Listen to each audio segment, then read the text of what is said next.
Ano pakiramdam? Nakaduet mo si Mr. Jet Pangan, the one and only. Kinakabahan po.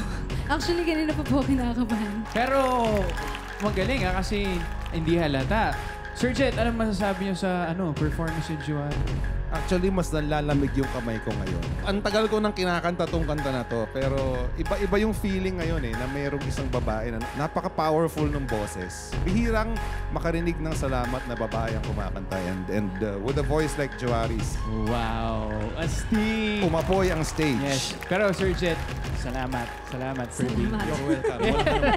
Siyempre, tatanungin natin ang ating Clash panel. Ano masasabi nila? Ang masasabi ko ay napakaswerte ni Chuari at nagkaroon ng pagkakataon na makaduet ang ating icon na si Mr. Jet Pangan. Pero hindi ka nagpahuli sa pagiging rakista sa kanya.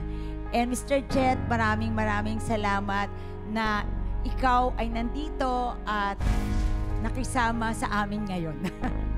Maraming salamat. My honor and my pleasure. Oh, thank you.